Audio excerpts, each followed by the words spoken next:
আসসালামু আলাইকুম ভিউয়ার্স, আপনারা আমাকে অনেকেই ইনবক্স করেছেন যে ভাইয়া ইমিগ্রেশনে কি কি প্রশ্ন জিজ্ঞেস করে, কি কি কাগজপত্র দেখতে চায়, এই সম্পর্কে একটু ধারণা দিতে। তো আজকে এখন সন্ধ্যা 6টা বাজে, একটু ফ্রেশ হয়ে আপনাদের এই ধারণা দেওয়ার জন্য বাইরে পার্কে হাঁটতে বের হয়েছি এবং একই সাথে আপনাদেরকে একটু ধারণা দিব যে ফিনিশ ইমিগ্রেশন আসলে আমাকে কি কি প্রশ্ন জিজ্ঞেস করছে, কি কি কাগজপত্র দেখতে চাইছে আমার কাছে, ব্যাংক স্টেটমেন্ট দেখতে চাইছে কিনা। তো এই জিনিসগুলো নিয়ে আজকে আলোচনা করব। তো প্রথমে আপনাদেরকে বলি যে আপনারা অনেকেই হয়তো বিভিন্ন ইউরোপিয়ান কান্ট্রি হয়ে ফিনল্যান্ডে ঢুকতে চাচ্ছেন। তো সেই ক্ষেত্রে আপনাদের ইমিগ্রেশন আসলে ফিনল্যান্ডে হবে না। আপনারা যে ইউরোপিয়ান কান্ট্রিতে ট্রানজিট নেবেন সেখানে আপনাদের ইমিগ্রেশন হয়ে যাবে এবং সেখানকার ইমিগ্রেশনে খুব একটা আপনাদেরকে ঝামেলা করবে না বা কিছু জিজ্ঞেস করবে না। আর এছাড়া আপনার যারা ডাইরেক্ট ফিনল্যান্ডে আসতে চাচ্ছেন, ফিনল্যান্ডে আপনার ইমিগ্রেশন হবে, এখানে হবে। এবং এইখানে ইমিগ্রেশনে আপনাকে কি কি কাগজপত্র দেখতে চাবে সেটা ডিপেন্ড করতেছে আসলে আপনি কিভাবে ইমিগ্রেশনটা ফেস করতেছেন তার উপরে। কারণ এখানে এক একজনের ইমিগ্রেশন এক এক রকম হয়, ঠিক আছে। যেমন আমার সাথে 4-5 জন বাঙালি আমরা একই প্লেনে ছিলাম, 2-3টা ইন্ডিয়ান ফ্যামিলি ছিল। তো সবার ইমিগ্রেশন কিন্তু ডিফারেন্ট হয়েছে। যেমন আমি যদি আমার সামনে একজন ছিল ছোট ভাই, ওর ইমিগ্রেশনের কথা বলি, ওকে জাস্ট আরপি কার্ড দেখছে, পাসপোর্টটা দেখতে চাইছে, কী জন্য আসছে ফিনল্যান্ডে, জাস্ট 3টা কোশ্চেন করে ওকে ছেড়ে দিছে।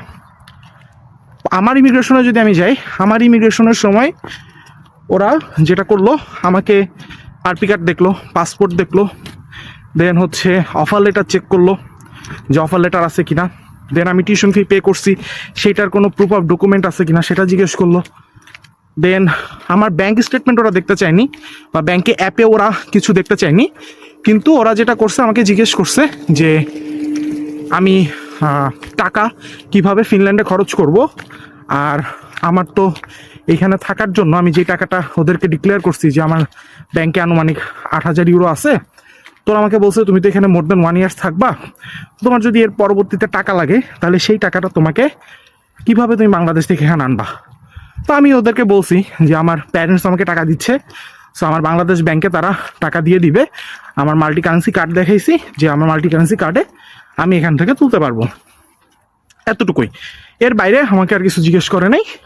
ও হ্যাঁ, আর একটা জিনিস জিজ্ঞেস করছে, সেটা হচ্ছে যে আমি এখানে কোথায় থাকবো আর আমাকে পিক করতে কে আসছে।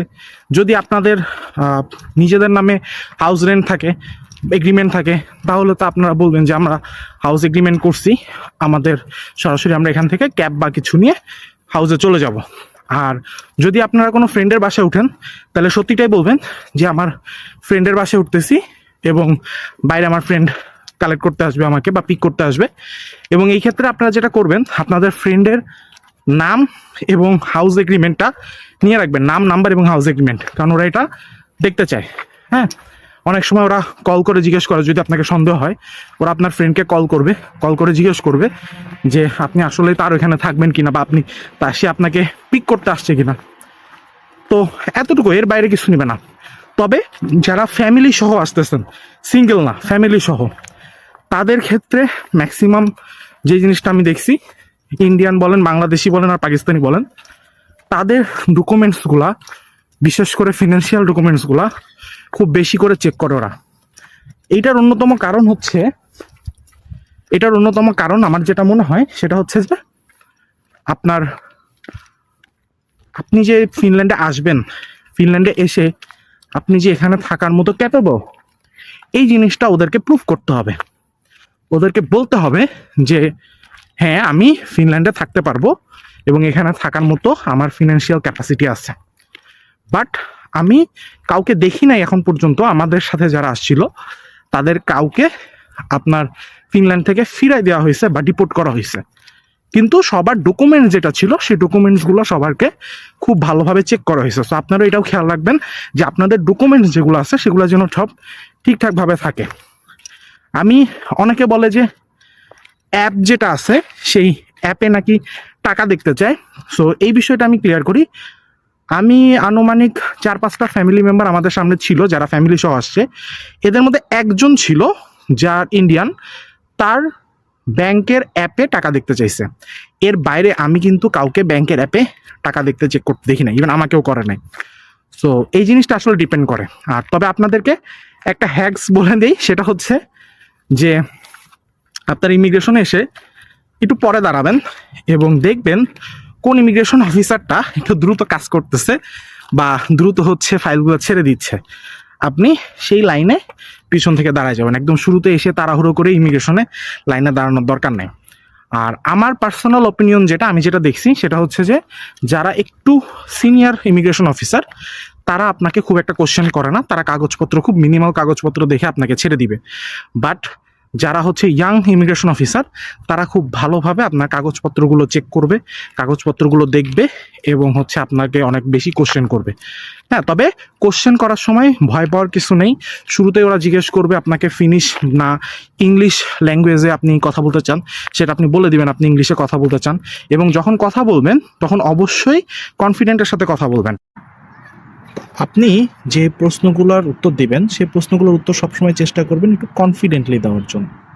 কারণ আপনি যদি কনফিডেন্টলি অ্যান্সার না দেন ওদের কাছে কিন্তু জিনিসটা সন্দেহের মনে হবে এবং ওরা কিন্তু তখন এই জিনিসগুলো নিয়ে আপনাকে প্রশ্ন করা শুরু করবে বা বিভিন্ন জিনিস একটার পর একটা জিজ্ঞেস করতে থাকবে। তো আপনি যতগুলো কোশ্চেনের অ্যান্সার দিবেন সবগুলো একদম কনফিডেন্টলি অ্যান্সার দিবেন, যাতে ওরা আপনাকে ফার্দার কোনো কোশ্চেন না করে।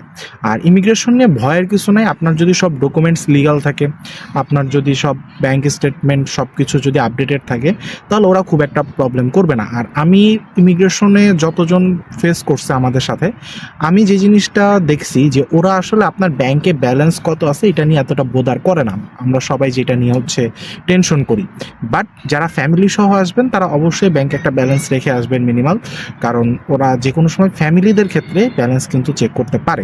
বাট সিঙ্গেল যারা আসে তাদের ক্ষেত্রে কিন্তু ওরা কোনো ব্যালেন্স চেক করেনি এবং আমি কাউকে করতেও দেখিনি। ঠিক আছে? আর কথা বলার সময় একটু খেয়াল করবেন যে আপনারা কথাগুলো যেন গুছায় বলতে পারেন বা হচ্ছে ইংলিশটা যেন একটু ফ্লুয়েন্টলি বলতে পারেন। মানে ফ্লুয়েন্টলি বলতে এমন না যে আপনাকে খুব ভালো ইংলিশ একদম বিবিসি রিপোর্টারের মতো বলতে হবে, তা না। বাট এমনভাবে কথা বলবেন যেন তারা কথাগুলো বুঝতে পারে। আমি অনেকেরে দেখছি যে যারা আসছে ইমিগ্রেশনের কোশ্চেনগুলো নিয়ে, যখন তাদেরকে কোশ্চেন করা হয় তারা কোশ্চেন তাদের ইংলিশ বুঝেই নাই এবং এই ধরনের মানুষজনকে কিন্তু কোশ্চেনগুলো আরও অনেক বেশি করছে। কারণ আপনি একটা ইন্টারন্যাশনাল স্টুডেন্ট হিসাবে আপনি একটা ইন্টারন্যাশনাল কান্ট্রিতে বা একটা ফরেন কান্ট্রিতে আসতেছেন, এখানে কিন্তু আপনার নলেজ বা ল্যাঙ্গুয়েজটা কিন্তু অবশ্যই একটা ইন্টারন্যাশনাল ল্যাঙ্গুয়েজ জানা আপনার জন্য বাধ্যতামূলক। আপনি খুব ফ্লুয়েন্ট না হন, বাট আপনি একটা মিনিমাল ল্যাঙ্গুয়েজ যদি এখানে ব্যবহার করতে না পারেন, সেই ক্ষেত্রে কিন্তু ওরাও চাইবে না যে আপনাকে ওদের কান্ট্রিতে অ্যাক্সেস দিতে। সো এই জিনিসগুলো একটু খেয়াল রাখবেন। রেগুলার যে কোশ্চেনগুলো হয়, আপনার নাম, কোথায় যাবেন, কি করবেন, কী জন্য আসছেন, টিউশন ফি পেইড করছেন কি না, কার এখানে থাকবেন, আপনার ব্যাংকের অ্যামাউন্টে কত টাকা আছে, এই কোশ্চেনগুলো আপনারা নিজের একটু প্রিপেয়ার করে আসবেন অ্যান্সারগুলো, তাহলে আপনাদের ইমিগ্রেশনে কোনো ঝামেলা ইনশাল্লাহ হবে না। আর যারা এই সেশনে ট্রাই করবেন মাস্টার্সের জন্য, ব্যাচেলারের জন্য, আপনাদের তো অলরেডি 28 আগস্ট থেকে অ্যাপ্লাই শুরু হয়ে যাচ্ছে। সো সবাই সবার IELTS এবং পিটি দিয়ে যারা করবেন, অ্যাপ্লাই করবেন, তারা এই স্কোরগুলো রেডি করে রাখেন। আর যাদের এই অ্যাপ্লাই নিয়ে কোনো হেল্প দরকার বা আপনারা একটা কনসালটেন্সি সার্ভিস চাচ্ছেন, তারা চাইলে আমাকে ইমেল করতে পারেন অথবা ইনবক্স করতে পারেন। ইনশাল্লাহ আপনারা একটা ভালো রেজাল্ট বা একটা সফলতা নিয়ে ফিনল্যান্ডে আমার সাথে ইনশাল্লাহ আপনাদের সাথে আমার দেখা হবে।